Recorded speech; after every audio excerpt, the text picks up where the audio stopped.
और चलिए बात करते हैं कोरोना वैक्सीन की। कोरोना वैक्सीन के लिए हिंदुस्तान के लिए आज का दिन बहुत अहम साबित होगा। अहम इसलिए क्योंकि आज से देश भर में ड्राई रन शुरू हो जाएगा वैक्सीनेशन को लेकर। तो कोरोना वैक्सीन को लेकर आज की सबसे बड़ी और अच्छी खबर आपको यह बता रहे हैं कि आज से ड्राई रन शुरू होगा वैक्सीनेशन को लेकर देश के सभी राज्यों में। इससे पहले 4 राज्यों में ड्राई रन हुआ था, लेकिन आज देश के सभी राज्यों में वैक्सीनेशन का ड्राई रन होगा। हर राज्य में कम से कम 2 जगहों पर ड्राई रन किया जाएगा, यह सुनिश्चित किया गया है। 4 राज्यों में पहले ड्राई रन हो चुका है वैक्सीनेशन का, और यह ड्राई रन बहुत जरूरी है ताकि जब वैक्सीनेशन का कार्यक्रम असल में शुरू होगा तो उससे पहले पता लगा लिया जाए कहीं पर कोई खामी तो नहीं बची है। और चलिए अब आपको बताते हैं कि वैक्सीनेशन का ड्राई रन होता क्या है और क्यों यह काफी जरूरी होता है। इंफॉर्मेशन वॉल की तरफ मैं रुख कर रहा हूं तो आप ये समझ लीजिए क्या होता है ड्राई रन। टीकाकरण प्रक्रिया की मॉक ड्रिल होती है, एक तरह से मॉक ड्रिल होती है, सब कुछ पता लगाया जाता है इसमें। टीकाकरण अभियान जैसा ही सब कुछ होगा, इसमें सब कुछ होगा, बस टीका नहीं लगता है। डमी वैक्सीन वैक्सीनेशन सेंटर पर पहुंचेगी, तो यह सब कुछ शामिल होता है ड्राई रन में। वैक्सीन की रियल टाइम मॉनिटरिंग की जाती है क्योंकि वैक्सीन को सही वक्त पर पहुंचाना बहुत जरूरी होता है। सेंटर पर क्राउड मैनेजमेंट का भी पूरा टेस्ट होता है कि जब वैक्सीन लगेगी तो वहां पर क्राउड मैनेजमेंट कैसे होगा। टीके के अलावा सभी चीजों का परीक्षण इसमें किया जाता है। उपलब्धता, जो ट्रांसपोर्टेशन है, तमाम चीजें, स्टोरेज, सब कुछ इसमें परीक्षण में शामिल किया जाता है ड्राई रन में, ताकि जब वैक्सीनेशन की प्रक्रिया होगी तब उस वक्त कोई दिक्कत ना आए। अब आपके लिए आज की सबसे महत्वपूर्ण बात भी आपको बता दें, आखिर आपको कोरोना की वैक्सीन लगेगी कैसे, यह आप जान लीजिए। आइए हम आपको समझाते हैं सिलसिलेवार तरीके से। तो आपको कैसे लगेगी वैक्सीन? वैक्सीन कंपनी से डिपो पहुंचेगी सबसे पहले वैक्सीन। एक एक स्टेप आपको बता रहे, पूरी प्रक्रिया। डिपो से वैक्सीन सेंटर पहुंचेगी, इसके बाद वैक्सीन। रास्ते में बार बार तापमान को मापा जाए क्योंकि इसमें सही तापमान को मेंटेन करना बहुत जरूरी है।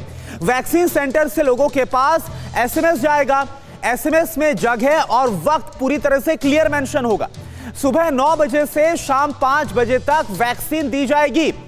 वैक्सीनेशन सेंटर पर 3 मुख्य एरिया वहां पर निर्धारित होंगे। अब ये कौन कौन से एरिया होंगे ये आप समझ लीजिए, देखिए आपको हम दिखा रहे हैं। वेटिंग एरिया यानी कि प्री रजिस्ट्रेशन होगा, इसके साथ साथ वैक्सीनेशन रूम, अगला जो एरिया ये आपको दिखा दे, ये देखिए, ये सारा हम आपको दिखा रहे हैं बाकायदा ग्राफिक्स के जरिए, तस्वीरों के जरिए। तो ये वैक्सीनेशन रूम होगा, वैक्सीन यहां पर लगाई जाएगी। और इसके बाद सिर्फ ऐसा नहीं कि आपको वैक्सीन लग गई और इसके बाद पूरा काम हो गया, अगली प्रक्रिया भी बहुत जरूरी है, ऑब्जर्वेशन रूम। अब ऑब्जर्वेशन रूम में वैक्सीन के बाद 30 मिनट तक आपको रखा जाएगा ताकि ऑब्जर्व किया जाए, देखा जाए जिसको वैक्सीन लगी है उसके बाद कहीं कोई इसका असर, कुछ गलत असर तो नहीं देखा जा रहा है। ये तीनों प्रक्रिया है जो कि इसमें लाई जाएगी, जिसका पालन किया जाएगा। और चलिए एक और बड़ी खबर आपको बता दें ड्राई रन से जुड़ी हुई। ड्राई रन की प्रक्रिया में शामिल होंगे केंद्रीय स्वास्थ्य मंत्री डॉक्टर हर्षवर्धन।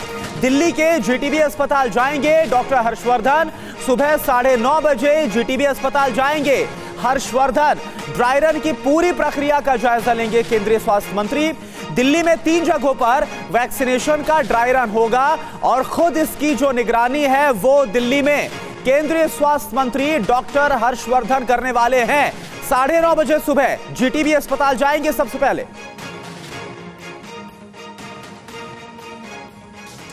और चलिए अब आपको बता देते हैं कहां पर कितने ड्राई रन सेंटर हैं। तो अलग अलग जगहों का पूरा आपको खाका दिखा रहे हैं बिग वॉल के जरिए। तो कहां पर कितने ड्राई रन सेंटर, सबसे पहले दिल्ली की बात करें, यहां पर 3 जगह ड्राई रन सेंटर बनाए गए जहां पर आज ड्राई रन होगा। यूपी की बात करें, कुल 6 जगहों पर ड्राई रन सेंटर यूपी में बनाए गए। झारखंड 5 जिलों में ड्राई रन सेंटर है। अगले राज्य का हम रुख करते हैं, वहां पर जम्मू कश्मीर, देखिए जम्मू कश्मीर में 9 अस्पतालों में आज ड्राई रन किया जाएगा।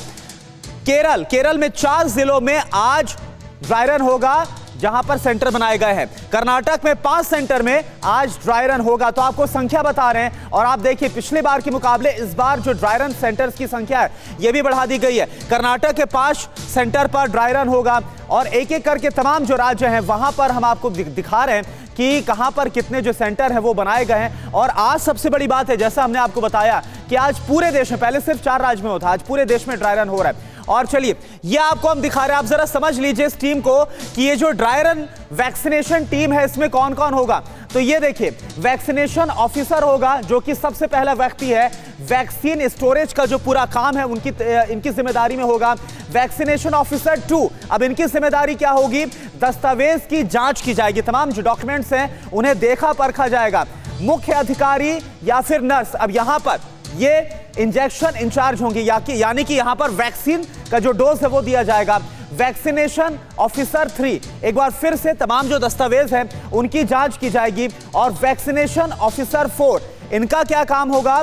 भीड़ प्रबंधन स्टाफ, यानी कि जो क्राउड, जो हमने आपको बताया कि क्राउड मैनेजमेंट का जो काम है वो वैक्सीनेशन ऑफिसर 4 के जिम्मे होगा।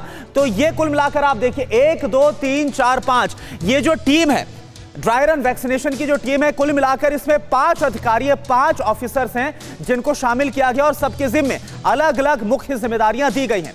और नए साल पर अब अगली बड़ी खबर का हम रुख कर रहे हैं, बात हम पाकिस्तान की कर रहे हैं और पाकिस्तान से जुड़ी बड़ी खबर आपको बताएं। लेकिन इससे पहले एक और बड़ी खबर वैक्सीनेशन को लेकर है। पहली देसी वैक्सीन के इस्तेमाल की इजाजत मिल गई है, यह बहुत बड़ी खबर है। सब्जेक्ट एक्सपर्ट कमेटी ने आपात इस्तेमाल को हरी झंडी दे दी है। कोविशील्ड वैक्सीन के इमरजेंसी इस्तेमाल की इजाजत दी गई है। सीरम इंस्टीट्यूट के कोविशील्ड को आपात इस्तेमाल की मंजूरी दी गई है। सबसे पहले हमने ये खबर ब्रेक की थी इससे पहले भी कि सीरम इंस्टीट्यूट की कोविशील्ड सबसे पहली वैक्सीन हो सकती है जिसको आपात इस्तेमाल की मंजूरी दी जा सकती है। और अब यह मंजूरी मिल गई है सब्जेक्ट कमेटी की तरफ से। इमरजेंसी इस्तेमाल पर अब DCGI आखिरी फैसला लेगा, यानी कि आखिरी फैसला लेने के बाद यह साफ हो जाएगा कि कोविशील्ड सबसे पहली वैक्सीन भारत में होगी जिसका इमरजेंसी इस्तेमाल होगा। परवाह देश की, सोमवार से शुक्रवार रात 10 बजे TV9 भारतवर्ष पर।